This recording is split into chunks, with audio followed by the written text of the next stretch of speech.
So I have the privilege of working with world-class athletes and teams all across America and the world.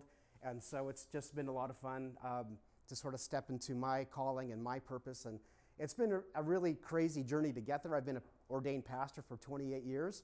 And so I transitioned, I'm trans, yes, I transitioned into this new role a few years ago and kind of stumbled into it. And Johnny, you had a big part to do with that, right? You introduced me to Trevor Moad, who was Russell Wilson's mental coach. And Trevor and I just kind of hit it off. And so Trevor and I spent quite a few times together on the phone and over, just kind of had a mentoring relationship. And I owe that to you. So thank you, Johnny. I really appreciate that. So one of the things that you get to learn after working with all these high performers is you get to learn a little bit about how they get to be where they are. And so I want to share with you just some of my observations about what it takes to be world class and what it takes to be elite. And you find that there's commonalities in all of those people. And so I wanted to share with you 3 commonalities that I see. So I'm going to just kind of fly through stuff. I don't know if I have 25 minutes or so. Is that about right? About 30, and maybe I'll leave a little bit of time at the end for a Q&A if you want it. But here's the very first thing. Here's the first thing that I see in the highest performers in any category. Now, it's not just sports. This could be business. It could be a hobby. It could be a profession. It could be someone who plays an instrument at a really high level. They sort of have these common traits, and I want to share them with you. The very first one is that they know who they are. We talk about identity, right? Well, I talk about it like this, that I am an identity-based mental performance coach. Why do I say that? I say that because I can give you a cookie-cutter template about, what it takes to be a high performer, but you still got to be you, right? You got to figure you out. You're the puzzle. And so it is really critically important that you understand yourself. So especially if you're a younger guy, go do every self-assessment thing that you can possibly do. Like just literally go ask if you can even have it for free, because a lot of these things cost money. Literally find out who you are, okay? So it's an identity-based mental performance sort of approach to things. And here's what I mean by that, is number one, you gotta know your purpose, okay? You just have to, right? You gotta know why you're here. Ultimately, you have to know your purpose. If you don't know that, you'll always be hesitant. And what does hesitancy cost you? What does hesitancy cost an athlete? Since we're talking about impact players, and I had one of my clients is a defensive tackle in the NFL right now. And I said, well, hey, what would 0.2 of a second do for you off the line? And he goes, oh man, it's worth millions of dollars. 0.2 of a second is worth millions of dollars to this player, okay? So if you are not confident in who you are, you'll always be hesitant. But in order for you to be as a successful person as you want to be, you cannot be hesitant. You have to sell out to whatever it is that you're doing. You have to sell out. Now, are you going to make mistakes, or could you choose a wrong path? Of course you can. You're human. But God is always big enough to course correct you. He's always big enough. So when you and I are worried about making the right or the wrong decision, my attitude is just move. Just move. Okay? God is big enough to course correct you. So what is your purpose? That's ultimately the question. Why are you here? What's your purpose? I like to say it this way, because this is a group of religious guys, right? So we can say, well, God's, it has something to do with God, like God is the reason for my purpose. But even if you are not a person of faith, everybody asks themselves the existential question, why am I here? Right? Everybody does that. I had a great conversation with the superintendent of a school district in my area, and the superintendent of this school district was nationally known. So we're sitting down and we're talking. I said, what's the number one problem in your school district? She said, depression, anxiety, and suicide. Amazing. And I said, well, you've poured millions of dollars into this over the last 10 years. How many millions of dollars have you poured into this? She goes, I can't even tell you. Tens of millions of dollars. I said, well, you must be winning the war then, because you're putting all this time and energy and resources into this. You know what she said to me? She said, we are losing at a pace that we cannot keep up with. And I said, so when are you going to start playing offense? You're just playing defense when it comes to all this mental health stuff. When are you going to start playing offense? She goes, we wouldn't even know how to do that. And I said, are you open to suggestions? So the issue really is we're sending athletes out in the student world onto the playing surface with 3 limbs instead of 4. Because I believe that we are body, mind, soul, and spirit. But in the public school system, we are not addressing anything to do with the spirit. Anything. And until we do that, we will always play a losing game. We will always play on defense. We have got to learn how to play offense, okay? I think mental health, and I apologize for anybody that I'm going to offend. I apologize because I care about you, but I'm not going to apologize for what I mean because I think I'm right. Mental health has its limitations, okay? Mental health is crucial. It's like, but why do we give mental health a pass? It's like we just say, well, mental health must be. Listen, mental health to me is the training room. You get bandaged up, right? You go get taken care of an ankle or an arm or something like that. You go get iced up. That is the training room. Mental performance, man, that's the mind gym, right? That's where we get stronger. And I think men have to stop like limiting themselves at the mental health stage and move on to mental performance stage. You got to get stronger, okay? I understand that there are people who feel like they are sinking, and it's an incredibly complex situation, but what I'm here to tell you is I keep people out of the training room. And I think you have to learn how to lead yourself. Ultimately, that's what you have to do, is lead yourself. I don't need you to be motivated every day, but I need you to lead yourself, okay? You don't have to be motivated every day to be excellent at what you do, but you do need to lead yourself. And so when you have standards for your life and you live up to those standards, now you have a winning recipe, okay? You have to figure out your own standards. I don't need you to be motivated. Is someone who works as a Navy SEAL, are they motivated every day? Of course they're not. And when I talk to professional athletes, none of them use motivation. None of them use motivation as their key element, the thing that drives them. I was just at a conference with Tim Grover, who was the mental performance coach for Kobe Bryant and Michael Jordan. Never once did he mention the word positivity. In fact, at the entire conference, I think the word positivity was only used once. Nobody really believes that positivity is that big of a deal in the elite mental performance world. We know that it's self-leadership. We know that it's that. It's not positivity. In fact, I don't actually really believe in positivity. I think it can be helpful in a moment and help you get you through something. But you know what's far more important than positivity is optimism. Why? Because optimism always requires a reason for you to be optimistic. If you say to me, hey, Gary, I'm going to go jump out of a plane, I'm going to be like, what reasons have you given yourself to be optimistic that you can jump out of a plane? So don't fake your positivity, okay? There's something called toxic positivity. But we don't believe in that. What reasons have you given yourself to be optimistic that you can succeed at something? Okay? That's the most important thing, is work on the reasons to be optimistic. If you give yourself enough reasons to be optimistic about something, you are going to be successful. Okay? I don't need you to be positive, but I do need you to be optimistic. So, you do need to know your purpose. Why are you here? And whether you're religious or not, it doesn't matter. You have to answer the question, why are you here? The second thing when it comes to knowing who you are is you need to know your calling. Your calling and your purpose are two different things. Your calling is, what am I supposed to do with my life? Okay? It answers a different question. Okay? Your purpose is, why am I here? Your calling is, what am I supposed to do? The Apostle Paul was really phenomenal at this, right? He knew that his calling was to glorify God with his life. Okay? His calling was to proclaim the gospel. Okay? That's different, right? That's deeper. Okay? Proclaim the gospel. Okay? In fact, he goes to Corinth and they ask him to do some baptizing. And what does he say? He goes, I didn't come to baptize. I'm like, wait a minute, Paul, you should figure out this baptism thing. It's way better than getting beaten up and proclaiming the gospel, right? You get to be in the water, you get the high five, you get the hug, right? All that stuff. And you know what he says? No, I didn't come to baptize, okay? That's someone who knows his purpose and his calling. I didn't come to baptize.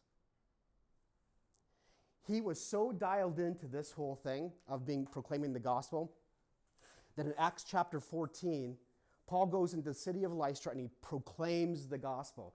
And guess what happens to him? He gets beaten to a pulp. The Bible says he was so beaten up, they drug him out of the city thinking he was dead.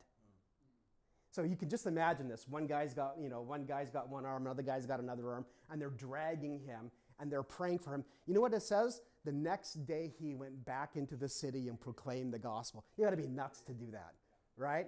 But that's someone who knows his purpose, and he knows his calling. Okay, then you have to have a vision for your life, number 3. So what does your future look like?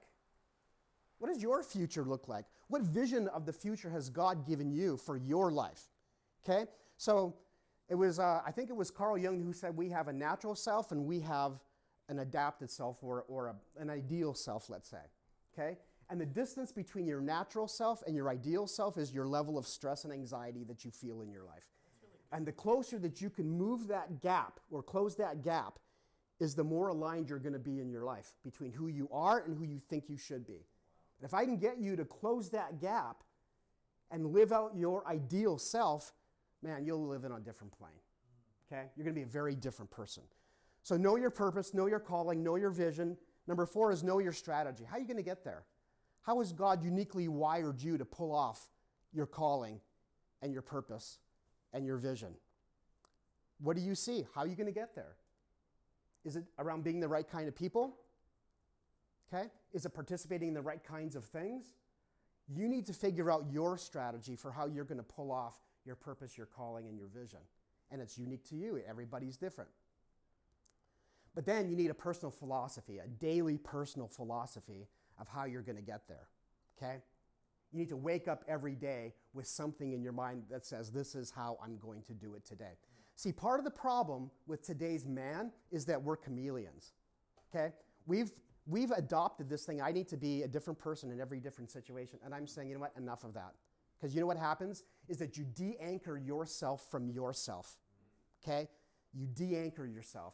And what I want you to do is I want you to be the same everywhere, right? If you have certain gifts and abilities and talents, hey, listen, double down on those things in your life. You should know your personal philosophy, what gets you up every day, okay? It's the same thing. So when you're at work, same person. In your marriage, same person. With your kids, same person. In a social environment, same person. In church, same person. I'm looking for the consistency and the alignment of who you are because that's who God created you to be. And when you sell out to the person that God created you to be, man, it's like the wind blows at your back. All of a sudden, God says, man, finally, Gary, finally, Nick, finally, Isaac, finally you're doing the stuff I've created you to do. And I'm going to start bringing people into your life because I know who you are and you know who you are. Okay? Because you can be a hammer but want to be like a saw. Okay? But God created you to hammer. Listen, accept who you are. Okay? Find the acceptance in who you are and embrace it in spades. Okay? So know your purpose, know your calling, know your vision, know your strategy, know your personal philosophy, and finally just know what drives you. Know what your burn is. You got to figure that out, right? You got to figure that out. You got to know what gets you up every day. So, number 1, all high performers know who they are, and you should invest a lot of time and a lot of energy into you, okay? I call it the SFO principle, self for others, okay? You have to invest in yourself so that you can be the biggest blessing you can to other people. How many of you do better on 3 hours sleep than 8? Okay, nobody, okay? Nobody does that. I remember being on a football field one time, and Johnny, you're going to appreciate this. It was a playoff game between Bothell and Woodinville. And one of the coaches, I won't say which one, but one of the coaches said, Gary, how do I win this game? Teams are equal, right? They're so close.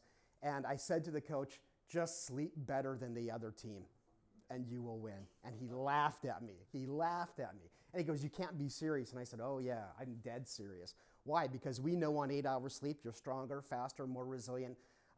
You're more resistant to injury. You make better decisions. You're emotionally regulated. It's a no-brainer. Just sleep better.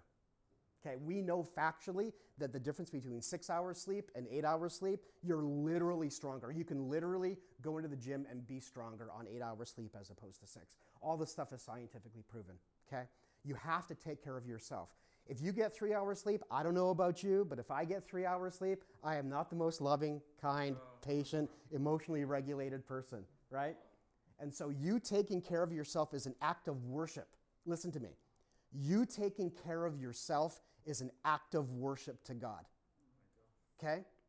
We're looking for whole life excellence here. We're not looking for just excellence in sports or in athletics or in something, one other area like in business. We're looking for whole life excellence, okay? So for me, I don't always respect the Michael Jordans like other people do. I don't respect the Kobe Bryants like other people do. Why? Because there's not a whole life excellence there, okay? I'm looking for guys who want to be whole life excellent. That's what I'm looking for. That's what I respect. Because you have to manage all the different domains and roles in your life. That's what the kind of men I want to create, is whole life excellence kind of men. So, they know who they are. So what's it worth to you to know who you are? You want to spend the rest of your life figuring that out? Or do you want to spend like a month of hard work figuring these things out, and you spend the rest of your life, you get to enjoy the rest of your life being the person that God created you to be? That, to me, is elite, and that's what you should do. All right, number 2. So they know who they are. Number 2, I guess I should be doing this. Oh, somebody else is doing it. Thank you. There's a clicker right there. Here, you do it for me. You got it. All right, number 2, they know what they want, okay? High performers know what they want.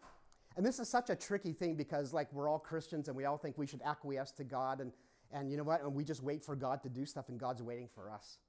That's the truth. How much time do I have left? That's true. Thank you. How much time do I have left? Whatever you want. Whatever I want? Yeah, you got about 12 minutes. Okay, all right. So they know what they want. See, here's the thing. I went through a stage of my life when I was asking God, what do you want? What do you want? What do you want? What do you want? What do you want? I remember looking out my back window. It was around the fall. Actually, it was in November. I was looking out my back window. I remember it clearly. It was raining, and I kept on saying, what do you want? Just days and weeks on end. God, whatever you want me to do, I'll do. Okay? Whatever you want me to do, I'll do. And so it dawned on me that as I was reading, I think it was Mark chapter 10. In fact, let me bring it up. Mark chapter 10.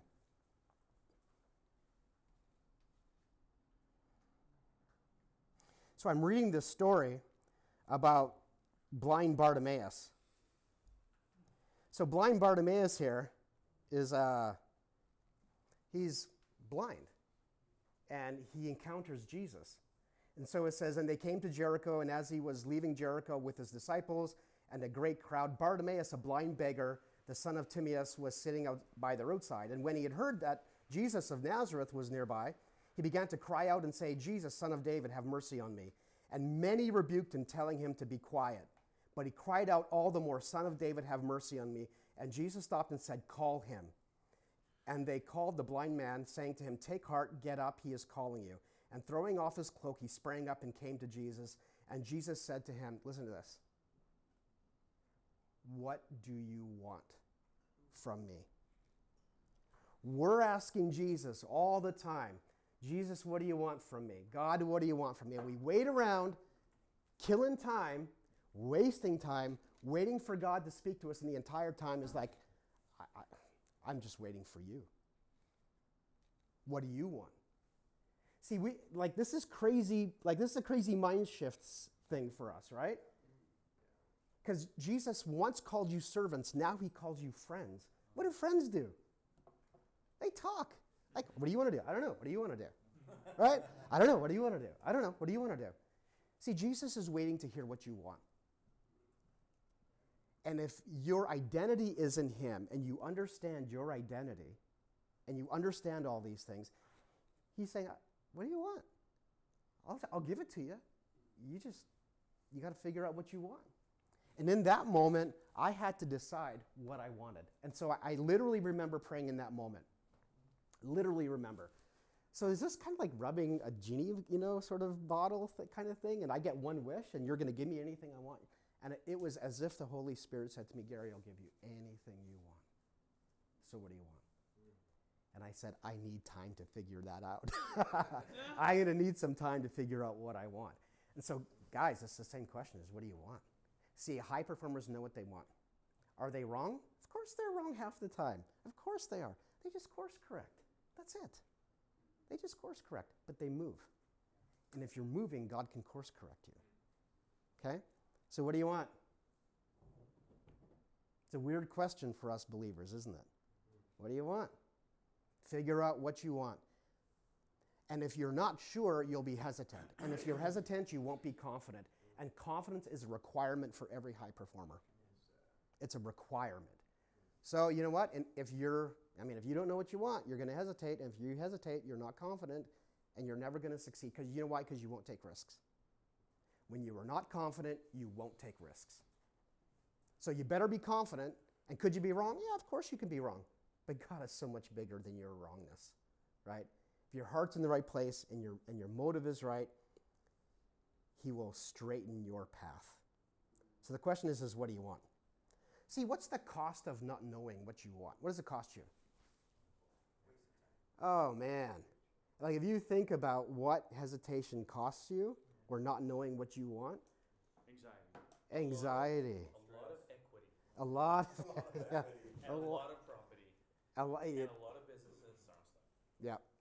I mean, guys, hesitation and you not being sure costs you your future.